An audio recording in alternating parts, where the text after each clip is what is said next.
So I wanted to talk tonight about acceptance. I I had a pretty wonderful experience recently of the freedom that comes with acceptance. And as I've been reflecting on that and thinking about it and holding that in the lens of Dharma, it's the second noble truth in effect. Right? So we have this first noble truth that there is suffering, there is dissatisfaction, discontent, ill ease, stress, whatever you want to call it. I love the simple language of shit happens. But like, this is life. We can't avoid that. Right? And they're trying to avoid that. They're trying to make things the way that we want them to be or the way that we think they should be. Creates more suffering. It's like dukkha, dukkha, dukkha, dukkha, dukkha. Like, it's just like that's what happens, right? So we get to know the first noble truth. And Buddha taught really clearly that the first noble truth is to be known. I love the simplicity and the directness of that. It's not to be overcome, it's not to be surpassed, it's to be known.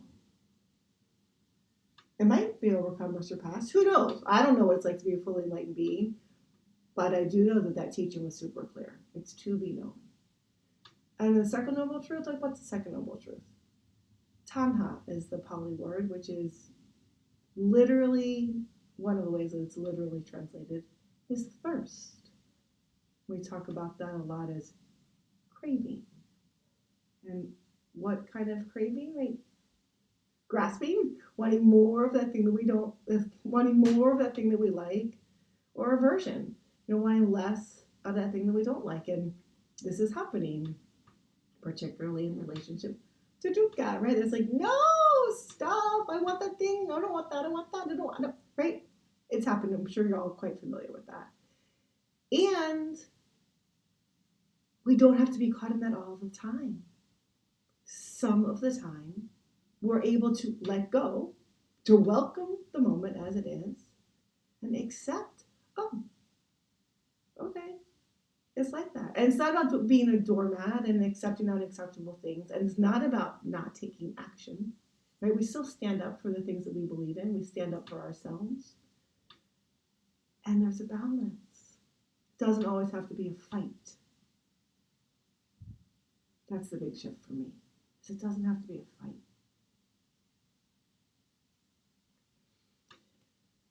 I was in Atlanta recently and flew back on Sunday. I'm flying out there. I sat at the window. It was like a noon flight or something. So there was daylight the whole flight. And I'm in San Francisco. There was daylight the whole flight. And I just looked out the window and enjoyed this gorgeous planet that we live on. All of the snow. There's so much snow. Just covered in snow. And then there were the gorgeous red rocks of like Wyoming or Colorado or something like that. Gorgeous red rocks. And then there was some more snow.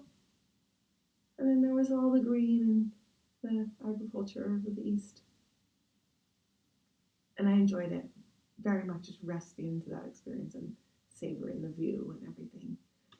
And when I booked my flight, I took care to get a window seat so that I could do that. It's important to me. I like it.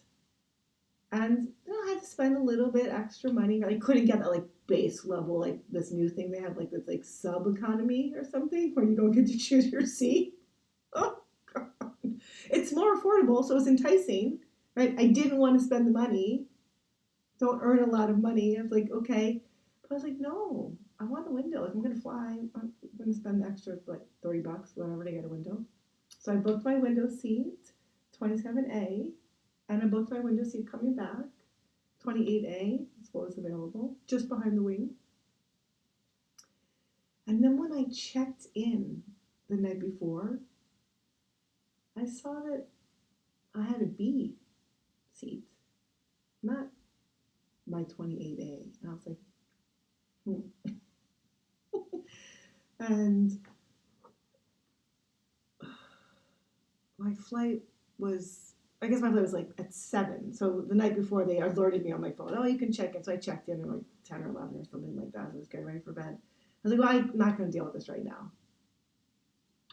Deal with it tomorrow. And then tomorrow, the next day, I called the airline.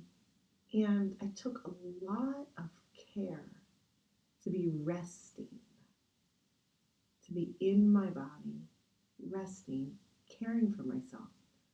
A lived experience of this. How can I be kind to myself in this moment? How can I care for myself in this moment? Like just resting there. I called, I got someone on the phone, and there was even a smile in my voice, which, it's not how I'm conditioned, not my historical conditioning. And I told her what happened. And she said, well, I'm so sorry. The plane's full. There are no more seats available. I was like, why? How did it get changed? Like, why did it change? She's like, well, maybe someone was flying with a minor and they needed the seat. And I was like, okay. Like I'm for great fruit of practice. I wasn't angry. I wasn't righteous. I didn't have this limit. How dare you? Like, I paid for that, and I had a window, and I don't, all that stuff. It could easily come up. Mary's seen it come up in me, right? It could easily come up. And I knew it wasn't her fault. She didn't make this choice. And I said that. I was like, I know you didn't choose this. Is it possible? And I said, well, at least I could be refunded the $30 that I paid for my window seat. And then she said, well, there is one window seat, but it will be a $140 upgrade. I'm like, well, maybe you could give me that seat and credit me the $140. Like, that'd be fine. And she was amenable. She's like, okay. Right? And I got to that place because I wasn't fighting with her. But I had cared for myself. And I was showing up with kindness, with gentleness, with openness, like allowing that there's more at play here than I could possibly know, which I know is true. And making a request, stating my case, making a clear request, right, from this grounded place. And she's like, yeah, I think I can do that. Give me a second. And then she goes and tries to work her magic. She comes back. She's like, I talked to my supervisor. I can do that. And then she gets into the system to make the changes. And she's like, it's not going through for some reason. Are you like in the thing? I was like, huh? So like I go around I'm on the phone with her. I move my phone to look at it, and I see that the app is open. So I close the app, and I'm like, oh, well, I did have the app, but I closed the app. She's like, okay, I think that'll do the trick. And she tries a second time. She's like, it's not going through for some reason. I really want to get this seat for you, but something's happening. She's like, can you log out of the thing? I was like, oh. So I open it up again. I try to log out. She's like, oh, it worked. I got it. You're in. You've got 7A or 10A or 10A, I guess. 10A. I'm like, okay, wonderful. Thank you very much. Is there an email? Can I get an email or something to confirm it? And I open the app up again, and the app still has me in that same seat. But I go on my seat assignments. It's like, oh, no, look, maybe I am in the other one. So I don't really know what's happening. But she said it was happening, and she sent me an email. And I was like, great. I look at the email. The email doesn't say anything about this new seat. Nothing. But I'm like, it's okay. It's going to be fine. And I'm excited that I got my new seat, and that was calm and gentle and everything. And then, that was in the morning. And then we go to the airport in the evening, and I go to check in. I don't have a new seat. I'm very, very clearly in 7B. Like, I start to go talk to the person at the gate, with that, like, energy that was present because I was annoyed. And I saw that it wasn't going to get me anywhere. I was like, that's okay. I put it down. I was like, okay. I went and sat down. It was like a nice enough seat to relax in. Just kind of relax. They start calling people to check in and everything. And I'm in line. Now I'm in zone 4 to check in. And they announce, oh, all the bin space is full. We'll have to check your luggage. It's like, I didn't even get upset about it. And that is not my nature, right? My nature is to, like, there's a right and there's wrong and, like, whatever. And I had freedom from it because I was in acceptance of reality. I wasn't fighting reality. It's like this. I wasn't trying to push it away. I wasn't trying to chase after this other way that I thought would be better. It was like, okay. I didn't even try to argue with them about well, now I'm in 4. I would have been in 3 if you hadn't changed my seat. I just was okay. And then it turned out that that middle seat that I had in row 7, 7B, was right behind first class with enough space that the person in the window seat could get up and go to the aisle and go to the bathroom without me having to move. I could get up and go to the bathroom without disturbing the person on the aisle. I've never had that on an airplane. That wasn't bad. That didn't suck, as I like to say. And there was more space this way too. So it wasn't as tight in the middle seat as I'm accustomed to, as I think it would have been if I was further back in the plane. And so there was more that came with what was going on than I could possibly know. Right? And I don't know why the airline changed my seats, but I did go back and look. I was like, who was back there in 28A? Who is it? And it was without any energy. It wasn't even as much interrogation as I already do in my voice now. It was really just kind of curiosity. And it was a couple. I was like, great, they get to be together. It was just amazing to not be caught into my stories of, I did this, and you said this, and now you changed that, and all of this stuff, which for me particularly, when something changes, when I understand that it's going to be a particular way, that can be quite activating for me, kind of destabilized. It doesn't matter where I'm sitting on the plane, but there's something about you said it was going to be this, and now you're saying it's going to be that is scary for me. So a young part inside of me for whom that experience is quite activating and destabilizing.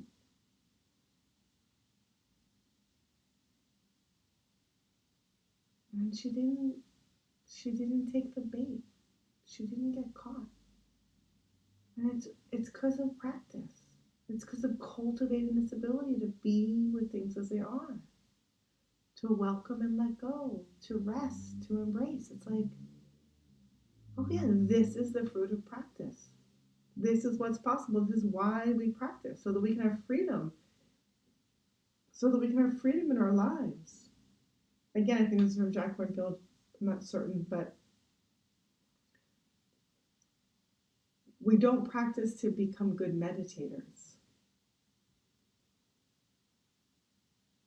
That is not the goal. That is not where it's at. I don't know about you, but I didn't come into practice thinking that I was going to get freedom. I never had some delusion that I was going to be a fully enlightened being. Although who knows? Maybe it's not delusion. I don't know, but it wasn't part of what brought me in. It's not part of what sustains me. I came in because I was suffering. I was suffering. And I picked up a book called Zen Seeds, a book called Zen Seeds, Reflections of a Female Soto Zen Priest, and it brought me some peace, right? And then I went to Thailand, and I sat a 10-day retreat that kicked my ass, and it brought me some peace. It brought me some peace. It's oh, I can be with this. I can be with this grief.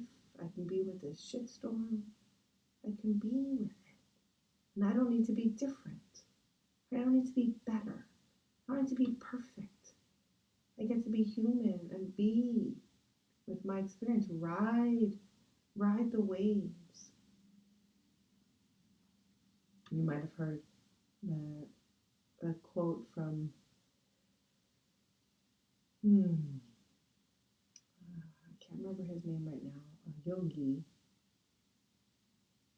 picture him. Maybe Mary knows. But it's a quote that John Kabat-Zinn offers, so it's often attributed to John Kabat-Zinn. Lots of people say similar things. I think in his original offerings of it, he attributes it to the yogi. Of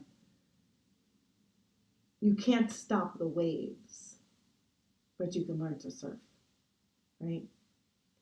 And it turns out, I got this from a student of mine recently, and loved it. You can dive under the waves, right? If you've done any body surfing, you've had a chance to play in waves. Sometimes you dive under them, right? If you're a surfer, you turtle. You dive under the waves. We don't always have to get rocked by them. But we can investigate. We can tend to ourselves. What's here? What's been awoken or activated? Like, what's up? Maybe you've had an experience, I know I've had many of these, where my reaction is a little bit bigger than the thing at hand. I'm like, okay, you just looked at me side eye, I'm about to kill you. What's going on? Hi, kitty. What's going on? Something's going on. Can I recognize it? Can I tend to it? Can I care for it? And we can't tend to it and care for it if we don't know. Can't always know what it is. But for me, being able to tune in and feel it in my body, to feel the heat or feel the agitation, or my legs do a lot of bracing, to feel that my legs are bracing, like, oh, I'm trying to do it perfect. That's what I've learned. My legs bracing is often an indication of I'm trying to do it perfect. And then my knee hurts. That's what happens for me. It's like my thigh braces and then my knee hurts. I'm like, oh, relax. Oh, I'm trying to do it perfectly. Right? That's my habit. That's conditioning that I developed to survive the chaos of life. Like, oh, I'm going to be perfect. Doesn't work. It doesn't work. It doesn't work. And one of the things about perfectionism for me that's been quite a significant part of the journey is recognizing how that striving to be perfect, of course, I just fail constantly. And it has historically, less and less. It's pushes that, oh, I got to be perfect. It's this really, really powerful loop. And then, of course, we're just feeling how much we're failing. And when we can get a break from that, step off of that treadmill or hamster wheel, it's oh, I don't need to be perfect to be okay. I'm never going to be perfect. What if I stopped trying to be perfect? What if I accepted myself as I am in this moment, knowing that I'm always changing? What if I accepted this emotion that's arisen? Or what's going on out there in some person or this climate disaster that we're living through? Oh, this is what's happening. How can I tend to myself? How can I care for myself in this moment? How can I be kind to myself in this moment to take care of this emotional experience, this heart experience, this body experience? And then from that more grounded place of resource, then I can come into action, right? Like the phone call to United when I wasn't a bitch. I just made a request, right? I held my space and I made a request. And then when things didn't go as I wanted them to, or I had hoped or expected, I didn't have a fit. I was like, okay, right? I think that sometimes we can have a misperception that acceptance is about accepting unacceptable behavior or not speaking up for things that are important to us, whether it's any kind of activism. It's no. For me, it's accepting what is going on in here, tending to this, caring for this, and as I soothe and resource, new ideas emerge about how to care for the thing that I think needs caring for. And again, I'm not doing it from a fight as much anymore. I'm doing it with more of an aspirational energy. But what do I want rather than what I don't want? And it's changed everything. It's changed everything. And I don't have any delusion that I won't sometimes slip back into the fight or trying to make things the way that I want them to be, right? I'm human. And I taste more and more this freedom of, oh yeah, okay, I got you, taking care of myself. And then discernment arises, wise action arises. I can do something that's actually helpful instead of just getting into the ring. I don't want to keep getting into the ring. And I will if I need to. No worries. But I don't need to all the time anymore. I feel safer in myself as I'm learning how to better tend to myself and care for myself. So I don't have to fight as much. It's freedom. It's amazing. And this practice has been a huge, huge piece of this. And I know there's many, many causes and conditions, many aspects that play into it.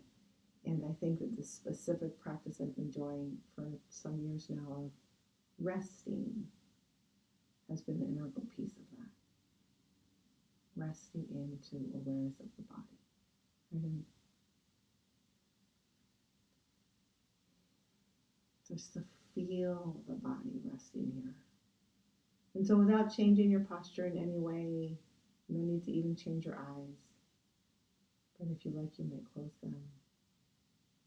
What happens in this moment if you explore the possibility of resting into awareness of this body resting? Can you feel the body resting?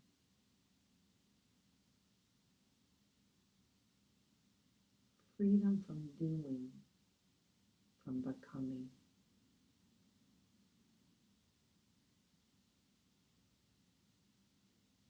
Resting into yourself as you are. Resting into the moment as it is. And from that place, discerning the action that's appropriate in the moment. Thank you so much for your kind attention.